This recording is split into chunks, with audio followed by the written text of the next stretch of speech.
Om Tare Du Tare Du Re Soha. Om Tare Du Tare Du Re Soha. Om Tare Du Tare Du Re Soha. Om Tare Du Tare. All right. So, for a session back after retreat, I know many of you are on the retreat, many of you are not. We're going to pick up right where we left off. We're in the section on these practices on cultivating bodhicitta, the great compassion, and the introduction to the 7-point cause and result of how we cultivate, develop this bodhicitta within oneself. And the baseline is actually 0. So that's equanimity. And so we talked last week about how we categorize friends, enemies, strangers, and how we relate to people. And so we'll pick it up right where we left off. And I think it's really helpful in our times currently how easily we can stick a label on someone and not like them. And those people are like that, and I'm like this. And who's suffering in that whole process? So good teachings for our times, I think. Right on target.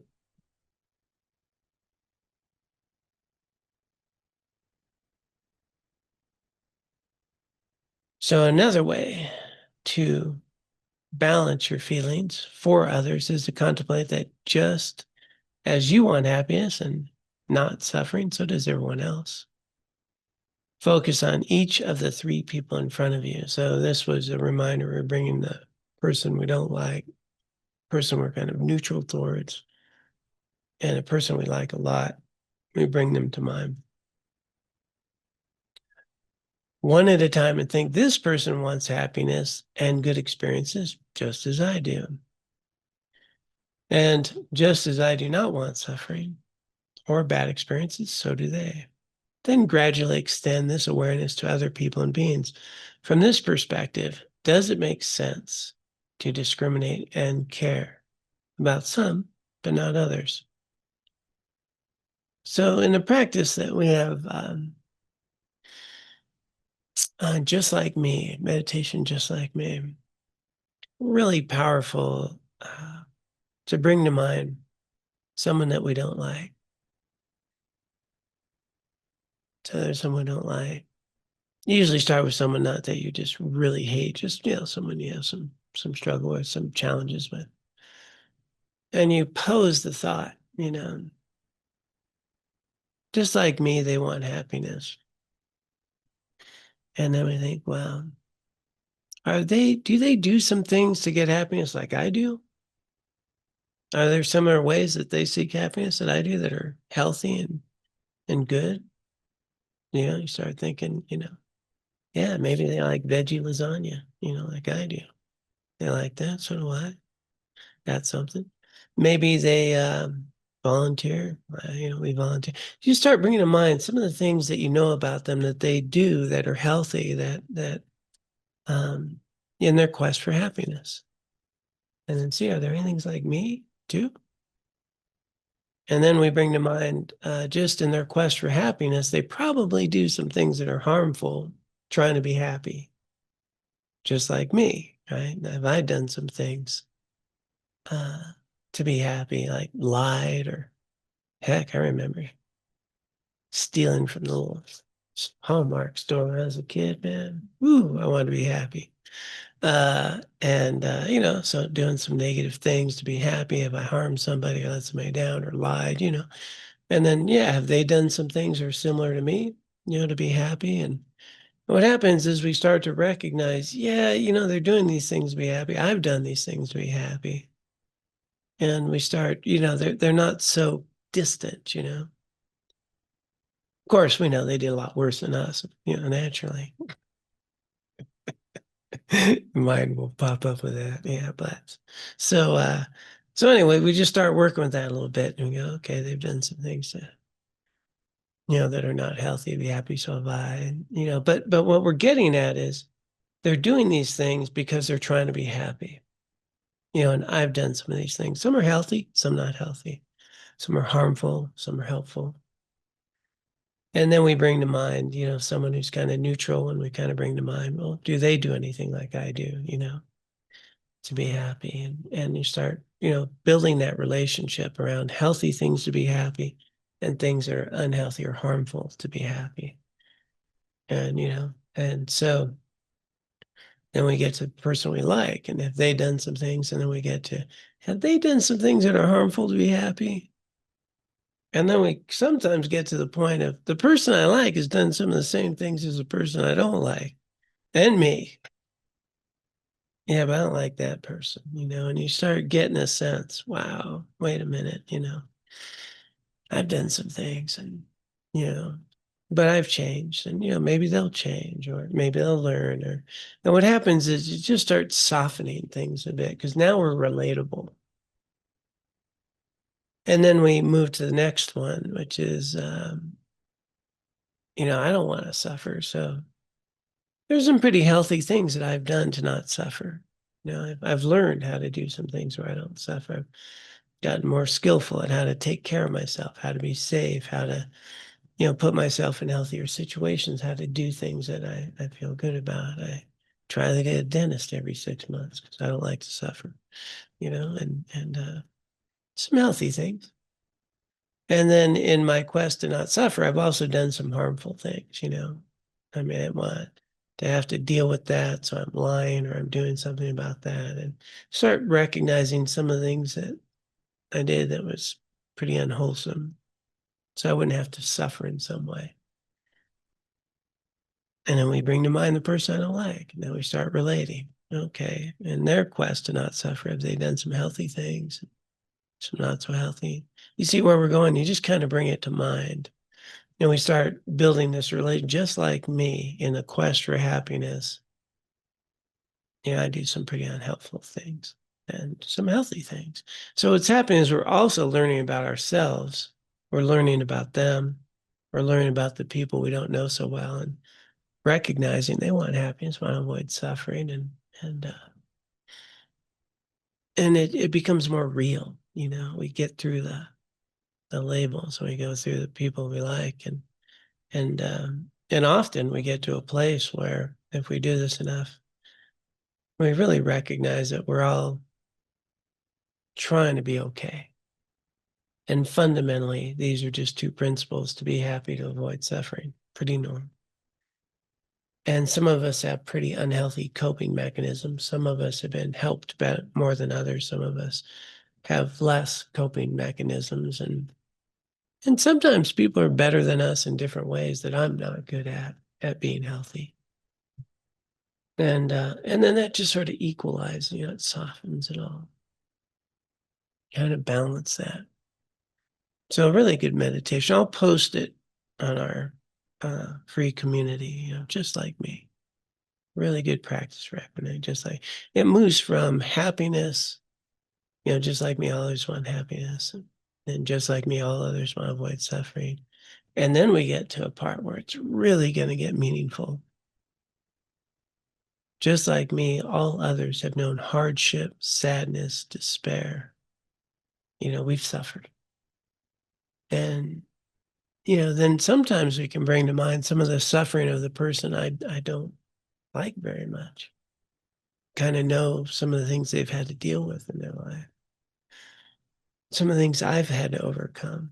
Some of the things my friends had to overcome. Some people we don't know well, they've had to overcome some stuff. They've known loss. So, when we really bring this to mind, that just like me, all others have had real struggle, grief, loss, pain, fear, insecurity.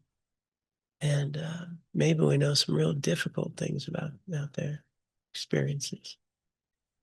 And then, just like me, all others are trying to get their needs met. That's the key, right? We're all trying to get our needs met.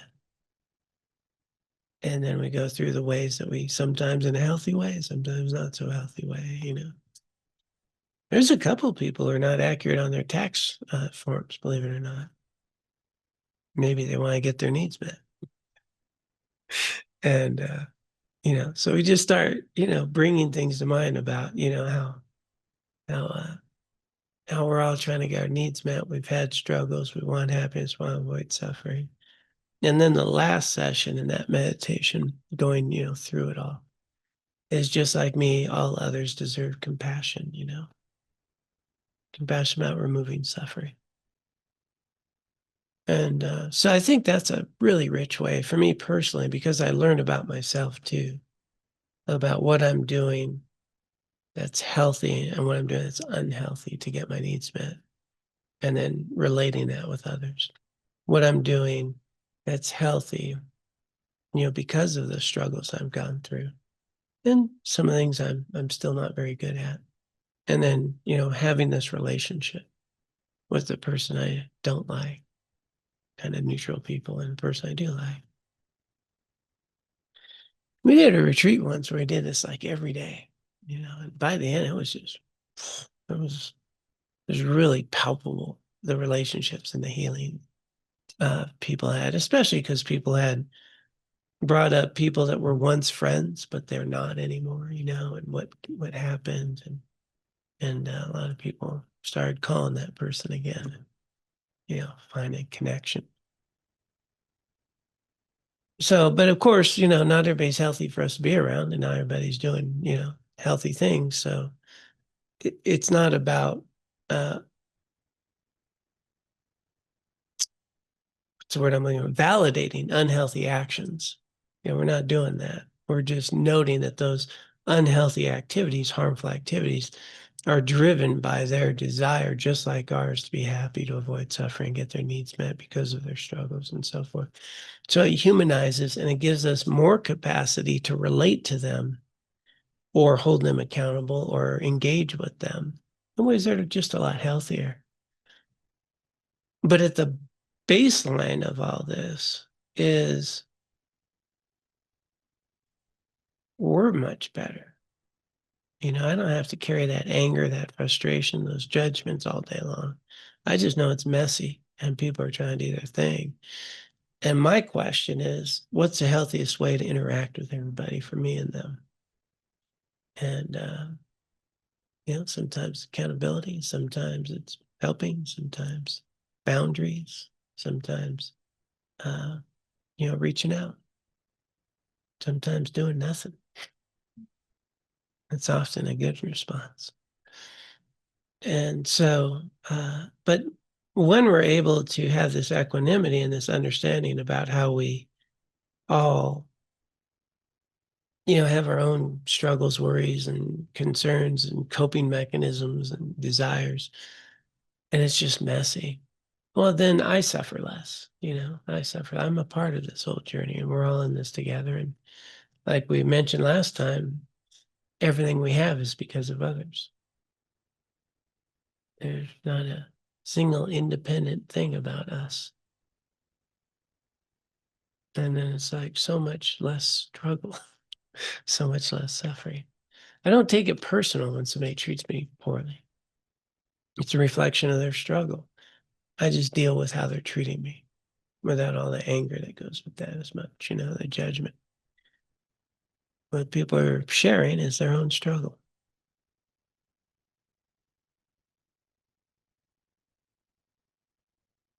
So that's my expanded version of that view. And like I said,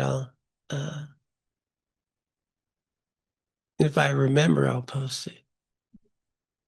And if I don't remember, pretty sure one of you will remind me. Okay. Let's see what she has to say here. So developing equanimity doesn't mean denying that there are friends and enemies. Some people are easy to get along with while others are not. And some are even hostile to us. But with the understanding that these relationships, that these relationships are temporary and contingent, we see no reason to close our hearts to certain individuals simply due to present circumstances that will inevitably change. Those are two big words that how I'm experiencing anyone is temporary and contingent, right? It's temporary. I'm meeting this person at that moment in their life right then. It's interesting how we can judge a person by a moment in their life. And I don't know anything about the other decades of their life or all the other things they do or what they may do, but they did this thing. And then how would you like to be judged on a moment in your life? Well, if it's a good moment, I'd be good with that, actually. You were kind, helpful, and loving. Oh, cool. Just stick that label on. Let's keep it. But what we're doing is always meeting someone at just a moment, so it's temporary and contingent on the conditions of that moment. Even really violent people can be helpful and kind in a moment and change in those behaviors as well. And even real kind people can get pretty angry and harmful, in a moment. And so the bandwidth of when you think about trajectory is a better word than that, trajectory of a life. We've had all these things. We've done kind things. We've done harmful things. We've done lots of things in between. We've been jealous and vengeful, and we've been open, and we've been kind. We've been accepting. We've been judgmental. All these things temporary. And in that moment, how was that person? In that moment, how am I? And so when I remember, it's always temporary and contingent on the circumstances, the conditions that are happening. Yeah, often we'll think about sometimes, when I've traveled abroad and you're in a different country, you meet somebody, So I meet somebody else from the US. Hey, you're from the US, All of a sudden we have all this stuff in common, right? Yeah, what about so-and-so? But when you're my neighbor, we're both from the US. We got nothing in common. Like, nothing in common. My God, I don't even understand you. So think about the circumstances, right? And the relativity of things. Yeah, so what am I looking at? All my differences or what I have in common? Into what flavor that is. Yeah, the proximity of things. So if I can remember that, how I'm judging a person also, and this I think I brought up last time. I bring it up frequently because this is the part that has always fascinated me, is that if I have a resentment towards someone in the past, it was something they did, I'm literally holding a resentment at someone who doesn't exist. I just find that fascinating. It's not a good use of my time. I'm angry at the caricature, the idea of a person who did exist at that time who did this thing to me. But that person's moved on, changed, done things, done lots of things. And just as I have, right? So we've all done these things and been different and grown. But I'm frozen that person in time. I have an idea of that moment and that person, and I'm just carrying them. They don't exist anywhere except my mind.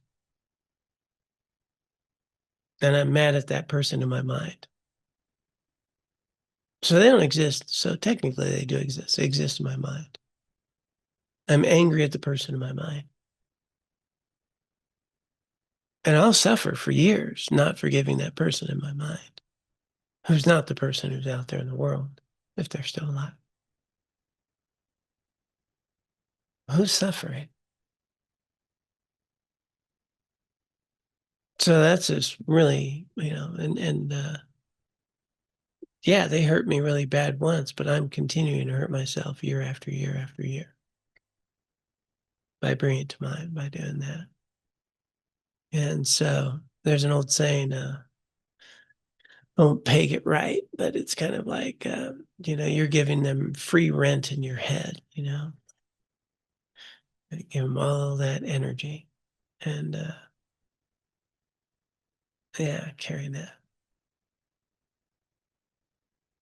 All right, good. Got a dialogue happening here. Carla, what's up? Figured it was about time you wanted a break.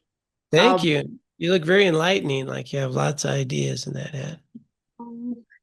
Um, I do feel like, considering that the other person has the people I struggle with have, are trying to meet their needs just like me. It has been very helpful to soften my relationship. And at the same time, I also feel like there's this really fine line I'm trying to walk between. I mean, I think the reason we, kind of push some of these people away is because we don't want to get hurt over and over and over again by behavior that continues. Rarely is it just like one thing. I can think of one person who's like, yeah, okay, there's kind of one defining moment where my attitude toward this person changed, but usually it's just repetitive behavior over and over and over again. And while I appreciate that, I want to continually give this person the benefit of the doubt, that I don't want to, judge them through the lens of that behavior consistently. It just seems like it's sort of for me, a defensive mechanism to not continue to be hurt by that person. So I'm just trying to find that really fine line. And you have given some, some people, yes, they aren't healthy to be around. Some people, I know a lot of it's my own insecurity that's causing me to react the way I do, but I'm not skillful enough at the moment to be able to completely change that, and be able to manage that person's behavior in a way that's helpful for both of us. And there's some it's not possible to not be around some of these people. Right. Yeah. And so it's interesting. You used the phrase, the benefit of the doubt. When they've exhibited a pattern of behavior, no need to give them the benefit of the doubt. You kind of have seen the behavior, right, again and again. And that's where it's also important. Sometimes it's, a person, a moment in time in their trajectory, but some people have, a pretty healthy pattern that we can see. We don't use the word healthy, but they have a pretty consistent pattern of doing things that are unhealthy or, make you unsafe. And so again, we don't, that's not okay. What we're working with is their value as a human so that we can evaluate the healthy behaviors or the unhealthy behaviors. And if we're not safe, to not have people in our lives who are not safe. And there are some people we need to be around, but we know, I know a few people and where I just know if their lips are moving, they're lying. It's like, that's just what they do. And they've had a lot of trauma, they have a lot of things, they just, and so I don't have an expectation that they'll tell me the truth. I don't trust anything they say, but the difference is we're not seeing them as a bad person, right? We're seeing them as someone who's struggling and can't, find a way to be okay without these unhealthy patterns. And so we still want to surround ourselves as best we can with healthy, people, a good community and support system in our homes and in our places. And when we do have to work with others or be with others, sometimes their family, it's really acknowledging that they're still struggling in their own way, but we still deal with the behavior and we make sure we have the appropriate boundaries. No need to give the benefit of a doubt when they've proven, a pattern, right? And is that helpful? Yeah, and one thing I've kind of taken to lately is, we talk about everybody has an illness, and we're just maybe more fortunate that we've gotten the treatment and the medicine, and we're surrounded by, therapeutic individuals. That people that exhibit unhealthy behavior might have some kind of a cognitive or social or developmental disability that they don't have the capacity to see that their behavior is unhealthy. So that's somewhat helpful. I feel like I can, generate a little bit more compassion for them if I realize that, hey, this person is struggling and it must be really frustrating for them because they don't understand that their behavior is unhealthy and is, off-putting to most people, and they're, struggling trying to maintain relationships and things like that, and they don't understand why it's not working for them. Like they just don't have the capacity or the information. Yeah, excellent. Yeah, very good insight. Yeah, and the practice here is always the difference between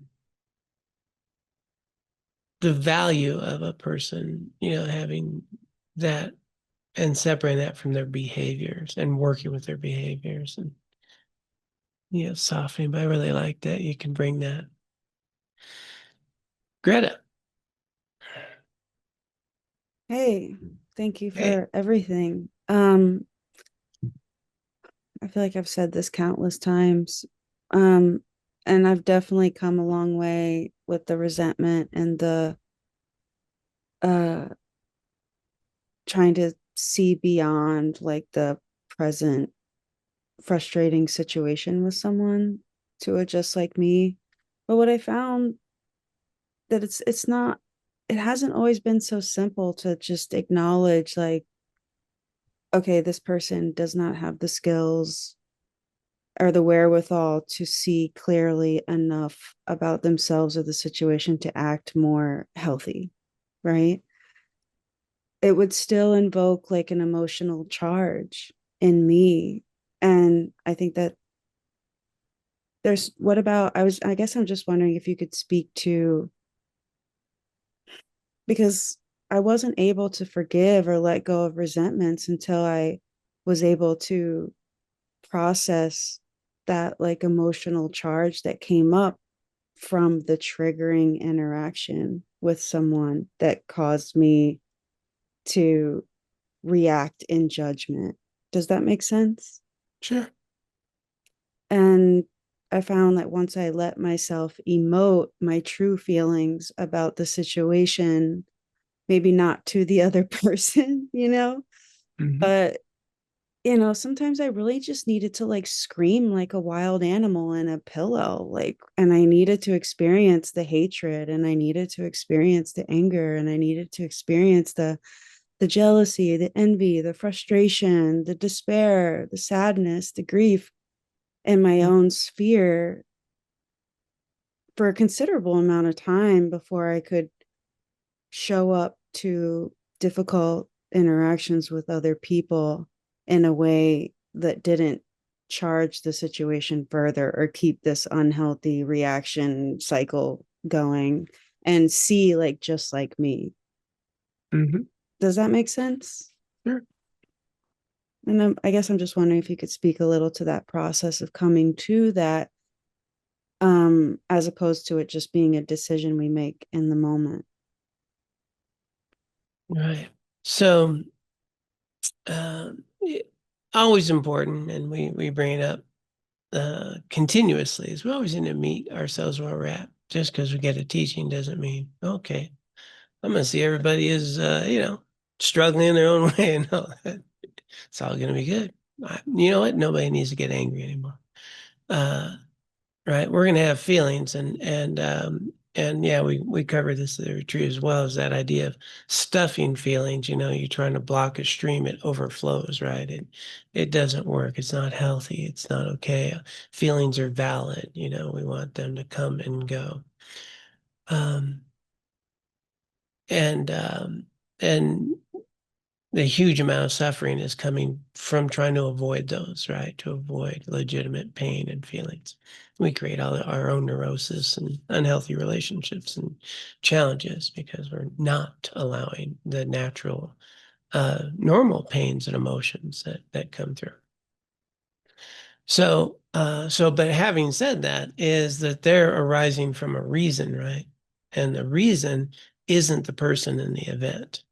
And that's where the confusion gets. Initially, it's very real. It's the person, it's the event, it's the thing.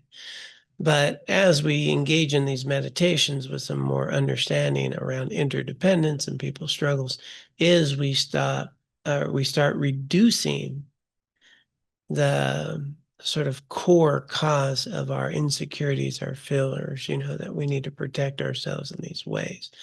And as we soften that over time with meditations like this, with reflections on this, with a process like the transforming unskillful events meditation and processing it, as you mentioned, right? We process. What we start to get some of these realizations, and then the energy charge, the trigger, right? Because the actual triggers in us, they're, the condition that's activating it, right? And so the more that we work with this over time, and I bet you I could say with real confidence that you are capable of being much less triggered than you once were, because you've been working on yourself for so long, right? And you've been doing these things.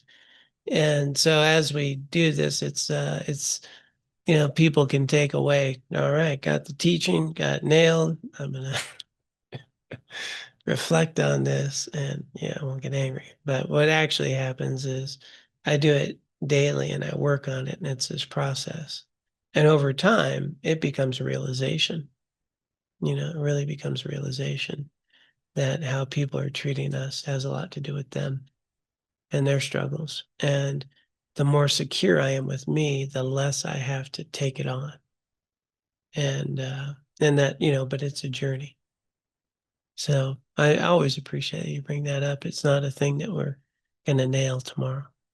Yeah, thanks. Because I think I came into these Dharma talks thinking, okay, I heard it, I intellectually understand it, I'm going to go apply it. And then I would get totally warped into a totally different dimension of hell and over again. And yeah, so thanks for breaking that down and validating it.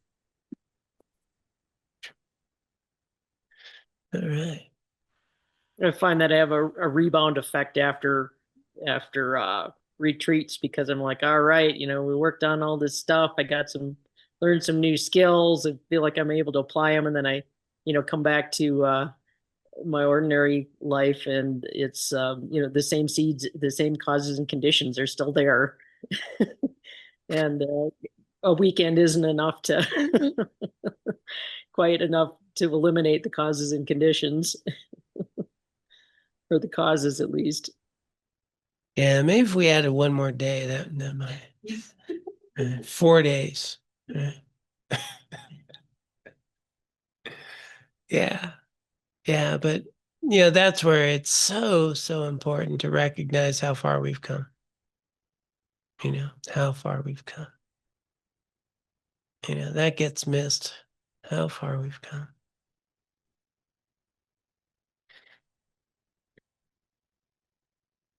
Yeah. All right. Well, let's take a peek, see what else you might have in the text, and see where we're at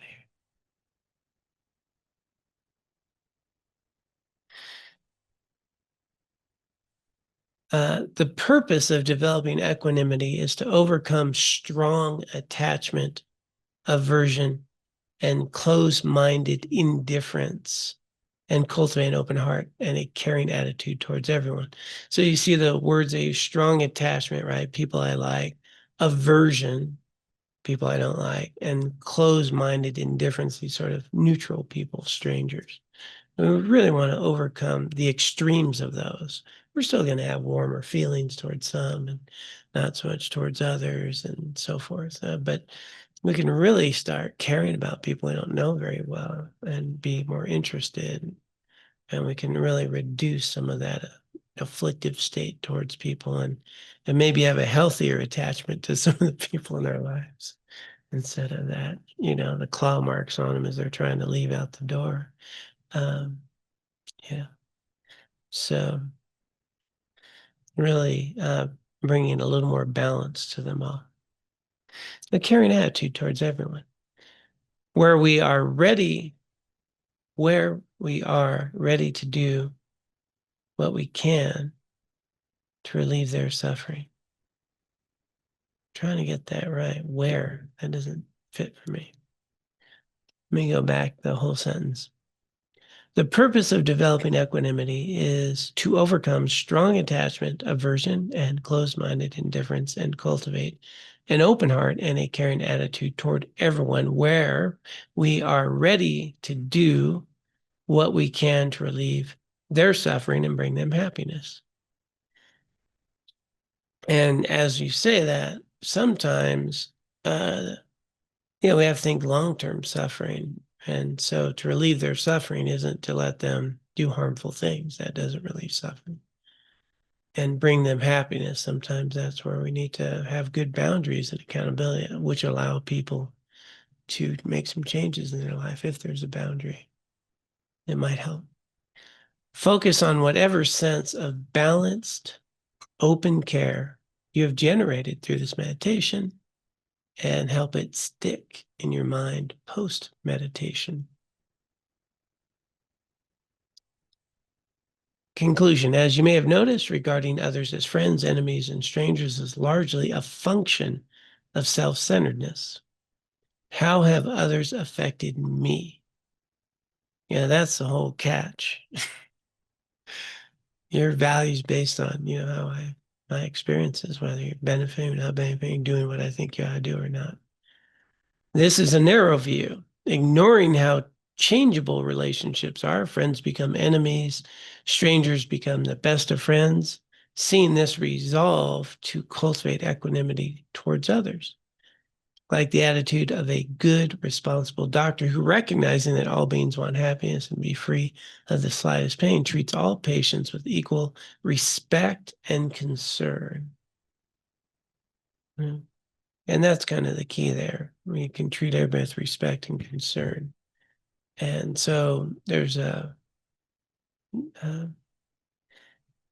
than punish someone, holding someone accountable for their own benefit, having someone experience some pain. Back when I taught high school, kids weren't being punished because they acted out, there's cause and result, and that you'll be hanging out with me after school. It's just because it's not because you're a bad kid. That's the deal. And it's like that, some people steal or rob or do things that go to prison. Maybe that might, help them. Other people need another opportunity and, another chance. And, so it's always trying to find that balance. But we can treat others with that concern. What's the healthiest way I can be with you?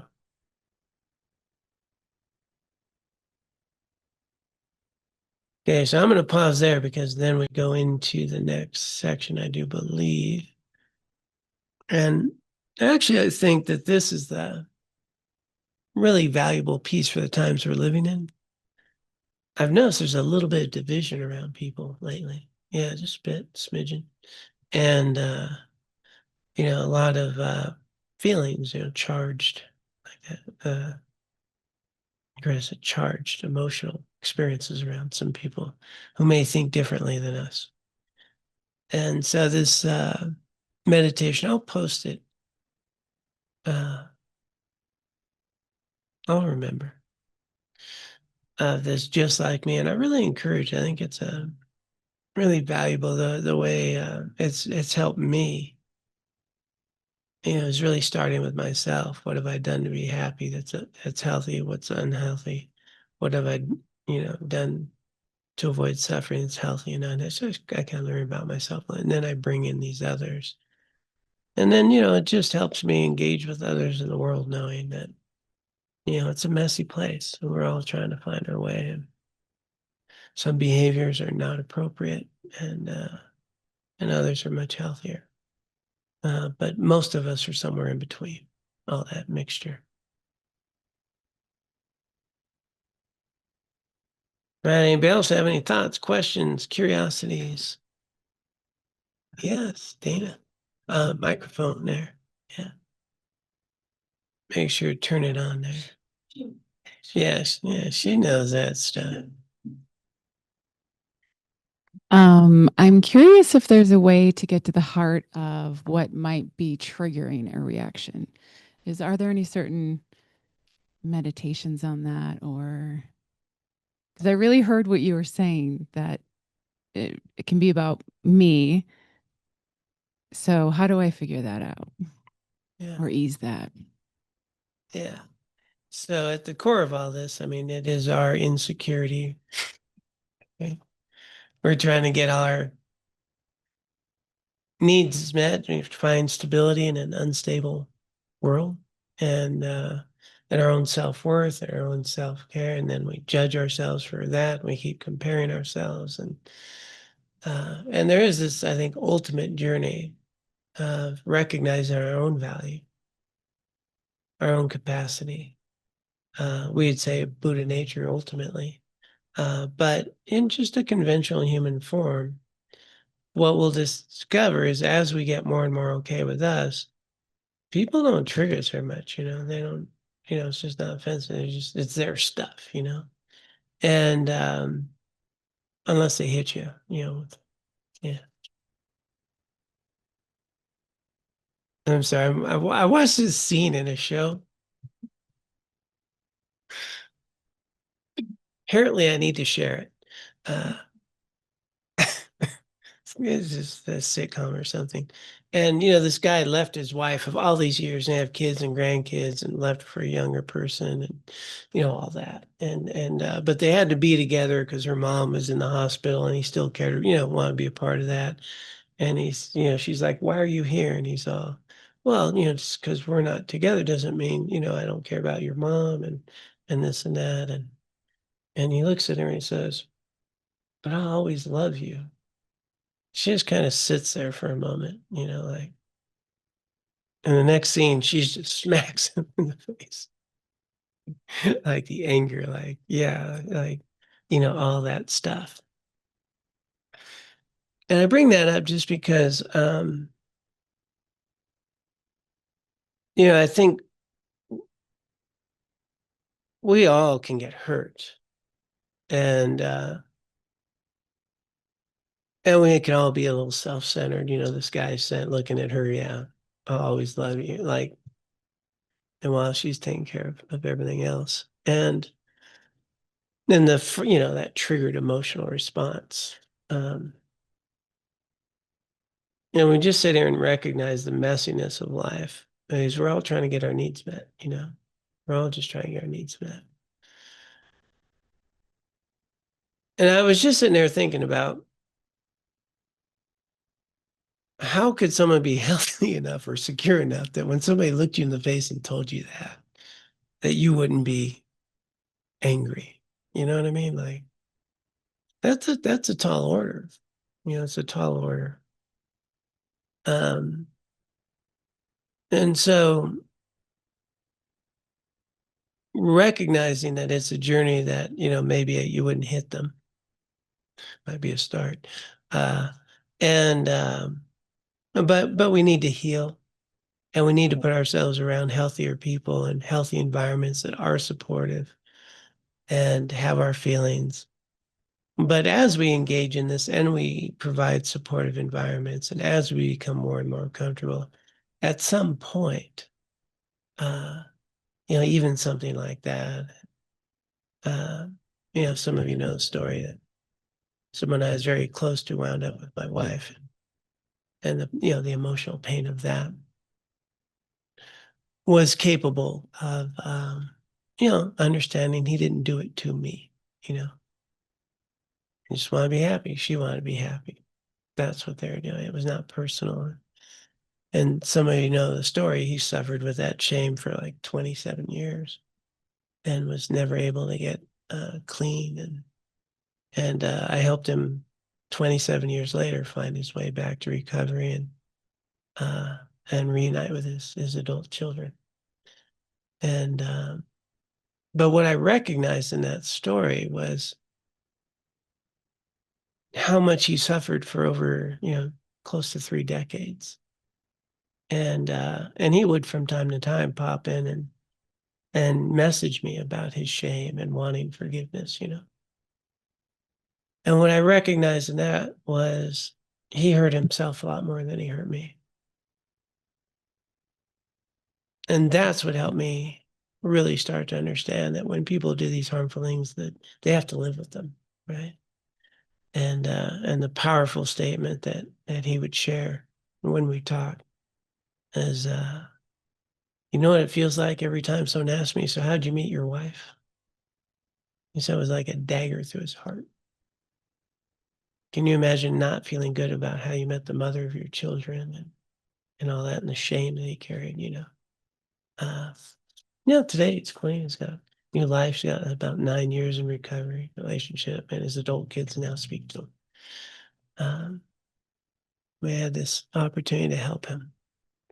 So, it's like this journey then as we get more healthy, more comfortable with ourselves. When we're not as affected when we see other people in their own struggles, and we won't be as triggered as much. But that's the journey to understanding our own value and the struggle that we're all in. But even back then, I didn't trust me. I would have probably hurt him, but I told him that I understood, and don't come see me. Right? That was the best I had at the time. And yeah. But as we get more okay, it's amazing. Yeah. All right, Ashley, what you got? One of the things that I struggle with is how to allow that emotion and not stuff it, but at the same time not get sucked into it and act out of it, trying to find that balance. Yeah, when you figure that out, let us know.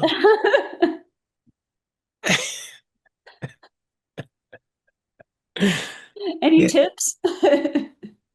Well, the first tip is, it's probably generally better to let it just come out, even if it gets ugly. But not in the anger and hatred part. But the real practice is giving ourselves, noticing the idea of stuffing. We have a couple therapists online. Chris, you got to, or Kimberly, put you on the spot. Two therapists, they got away from the microphone quick. But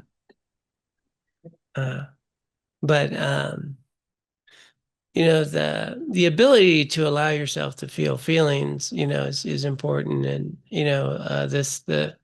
I know what it's like to be scared of letting my feelings come out, because actually it became I grew up in a very violent environment, and it could get violent. So it was dangerous. And I remember I was in therapy, and my therapist was great. He was sharp. And, he's having me try to say something like, how do I express my feelings? And, imagining she's in that chair, say something, right? And I was calm, composed, articulate.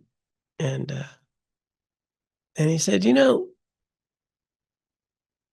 being articulate like that is masking your feelings. You're being articulate. You're being expressive. You're being, and it's like what Greta was saying, you just need to say it and let it out. And it took him about 15 minutes to get me to just say it without all the thought process and articulation and protection. But some of the processes can be journaling, talking to someone, but getting it out, and maybe if it's not in the moment, it's with some friends, nurturing environments, talking about the feeling, saying it out loud. I'm not a fan of screaming in pillows. I think you should just go on the front porch and go for it. But it's really starting to get comfortable sharing your feelings with another human being. I think that's really important. And crying, when we need to cry, and expressing frustration. And coming from a place that I'm experiencing anger and frustration, that's what's coming up, and the more that we do that, it gets safer. nobody died when I was able to express some anger. Nobody died because I was crying. I survived. But if we don't, take some time to have an environment where we can authentically talk about, share our struggle, our emotions, and let them be, said out loud. I think that's really important.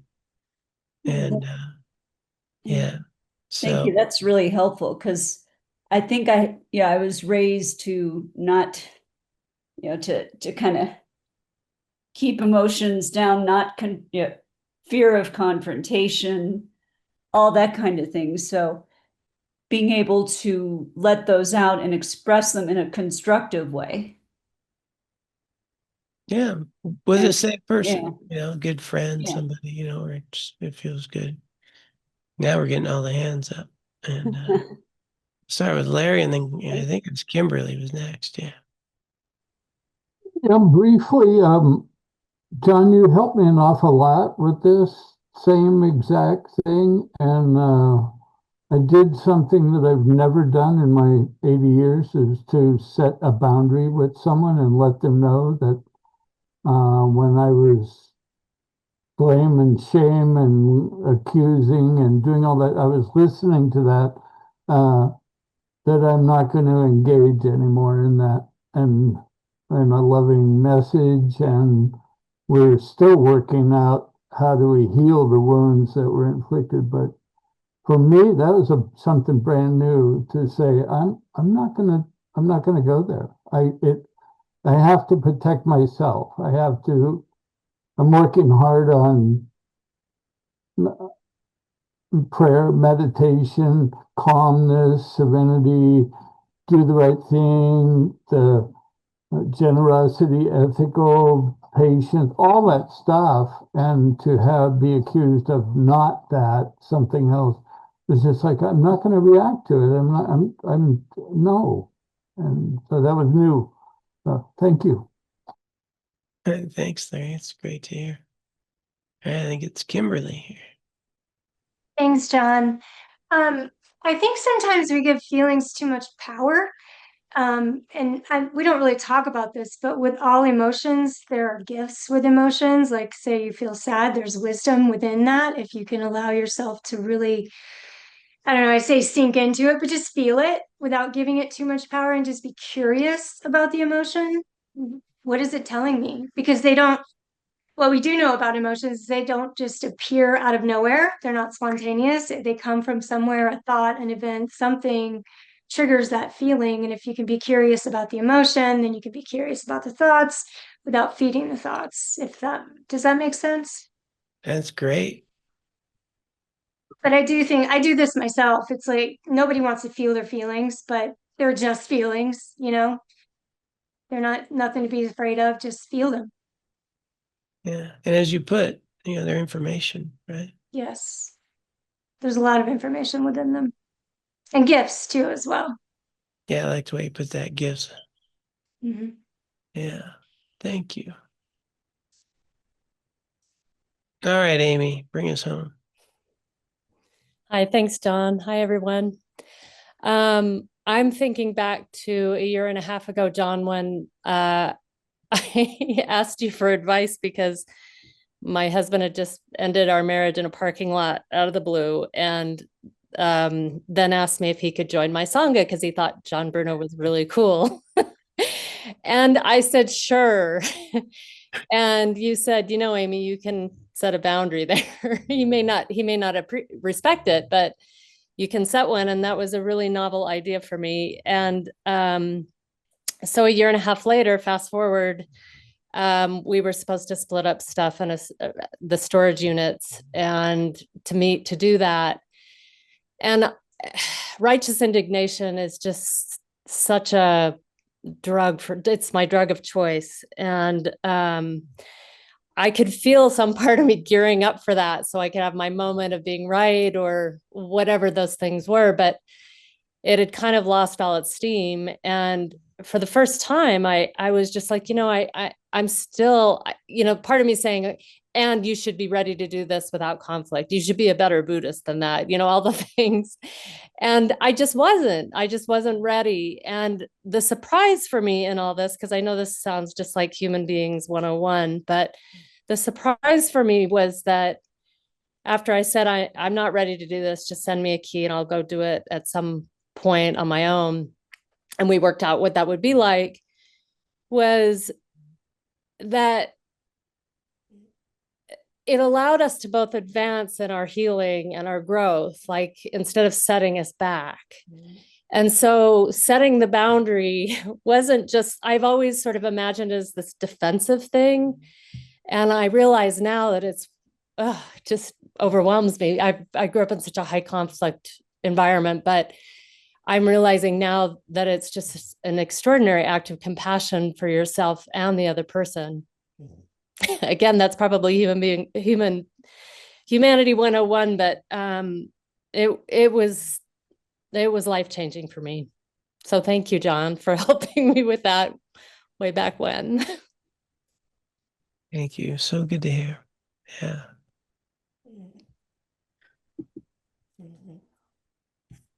Yeah.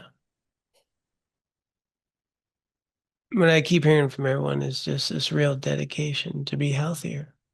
And sometimes how difficult it is because we're trying to be what we think is kind. It's actually being unhealthy.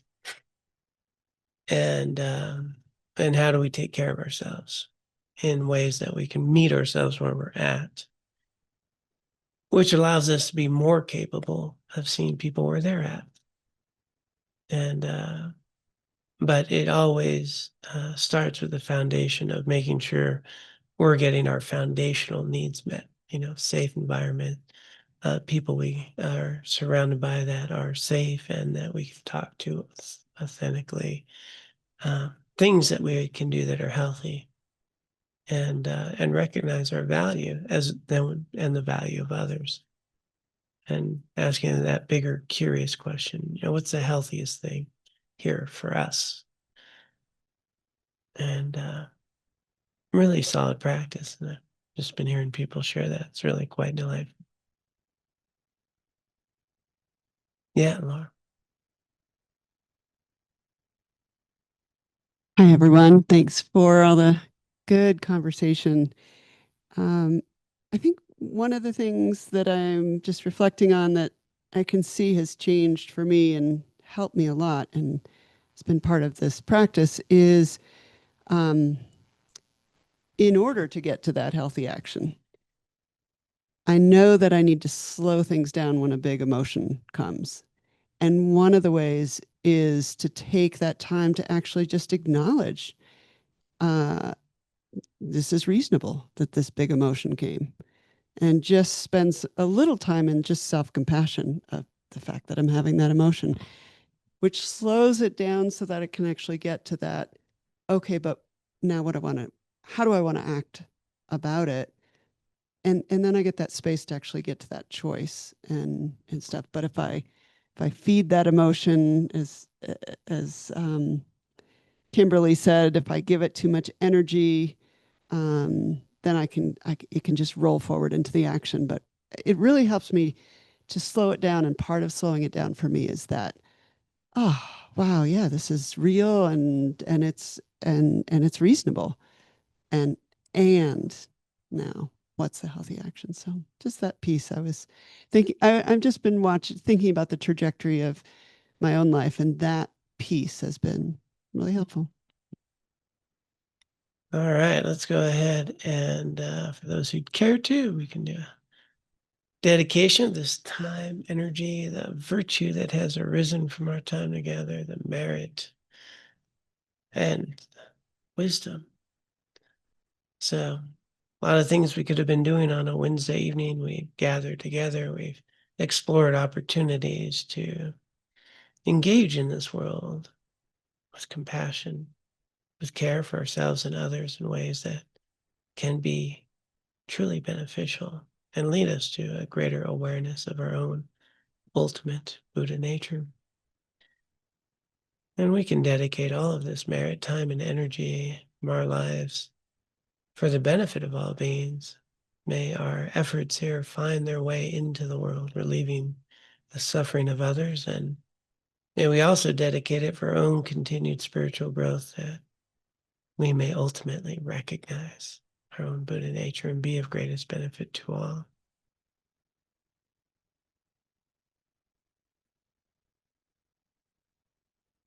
And with that reflection, those who care to can join me in the formal dedication.